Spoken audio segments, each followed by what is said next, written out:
much more on the way this morning in the second half hour of our show, including the latest travel lingo to keep in mind on your next trip. Spring break, with it nearing an end, all eyes are on summer vacation and hopefully a well-deserved getaway for some rest and relaxation. Listen, we're in the middle seats. That means we're going somewhere real far away and hopefully really cool. A new travel season brings some new lingo when it comes to traveling. So let's bring back Adam Duckworth from Travelmation with the latest slang to keep in mind. All right, Adam, we got our ticket booked. I don't know where we're going. We're going to find somewhere fun to go. But let's talk a little bit about the lingo that might help us get to our destination. How are you, first of all? I'm great. Great to see you both. And I know that we're talking about travel because you're back in the plane. And every time that I'm here, the plane's there. We're ready to go. There's so many new, interesting travel trends, some lingo happening as we head into summer travel. And I can't wait to talk about them with you all this morning. Yeah, so one of those terms I saw, a coolcation. This is something, I think you just took one of these recently, Steve.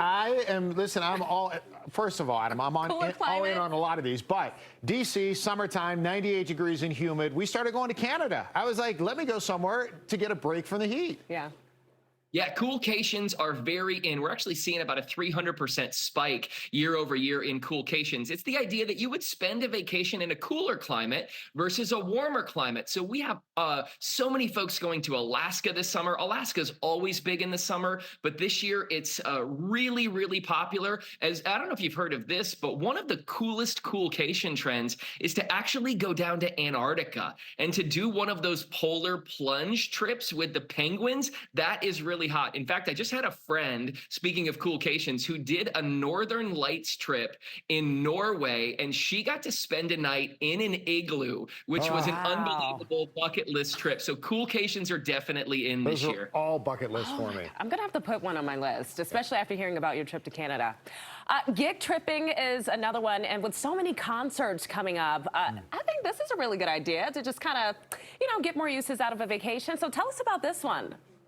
Gig tripping is where you plan a trip basically around a gig. So if you have concert tickets or event tickets, you would go to this show and then plan a trip around it. Obviously, Taylor Swift has helped bring back gig tripping in a major way. The Eras Tour is going to be in London in Europe starting in May. And so many people are planning trips around it. I just had a friend plan a trip to London, and then they're going to hit a couple of stops on the Eras Tour. We then had someone in our organization just book a trip to a Jonas Brothers concert and plan their honeymoon around it. So gig tripping is very big as we head into summer this season. A Joe Bro honeymoon, who knew? But honestly, honeymoon. I'm in the process of trying to plan one of those for this summer as well. I'll let you know if that works out. Destination dupes. This I think is really cool because you can just kind of swap out one place for another.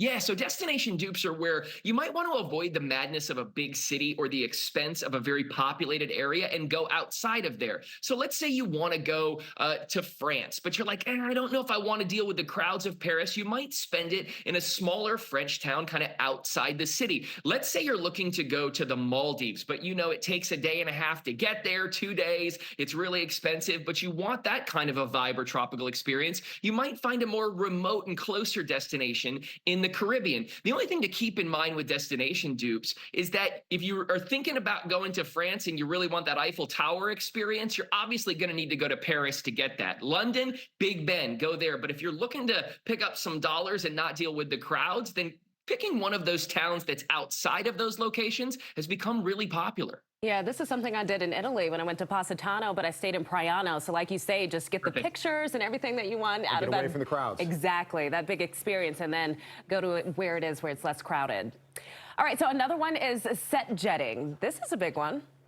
This one is my favorite. Out of all 5, this one's my favorite because as you see those favorite shows and movies going to locations where those are set or filmed. So for example, Yellowstone. Yellowstone is super popular. Did you know that you can actually obviously travel there, but that you could stay at the Dutton Ranch? Now you might have to get on a waiting list to do so because it's so popular, but you could go there. White Lotus has also been really popular. It's a show that people are really engaged in, stunning locations. The season 1 was at the Four Seasons in Wailea. Season 2 was at the San Domenico Palace in Sicily, Italy. And season 3 is coming out, and that's going to be in Thailand. I have a feeling Thailand's going to see a big spike because of set jetting. Yes, no doubt about it. Listen, I will put this one disclaimer in there, Adam, because obviously it's fantastic, right? You go to Yellowstone, you're going to have beauty no matter where. Yeah. So I was in Girona, Spain. They did some Game of Thrones filming there, right? Which is absolutely gorgeous. Great place to visit. And they're showing, like, here's what it looks like in the show. Here's what you really see. The cathedral looks just like in the show. And then I was like, wait, where's the waterfront? It should be right there. They're like, that was in Wales. We filmed that part in Wales.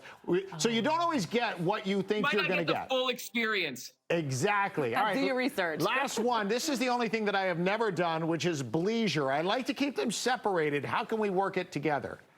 Steve, you got to try this sometime, man. Bleisure is super cool. You go on a business trip, you either go before or after and spend some pleasure alongside of your business. You're making the trip anyway. Why not figure out how to go extend it, see some things around there, or take a short jaunt outside of where you were staying for business and make a trip out of it. You're already making the trip anyway, so people are really doing this where they're going and experiencing, enjoying, bringing their family before or after, having the trip of a lifetime. Bleisure, super popular travel trend.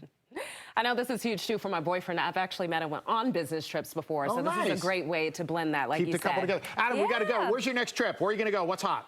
My next trip is going back to California in 2 weeks. But, this weekend, I'm going to Philadelphia for WrestleMania. Who would not want to be there? That is awesome. Let us know how it goes, Adam. It's always a pleasure talking with you. And, of course, you can find Adam's info.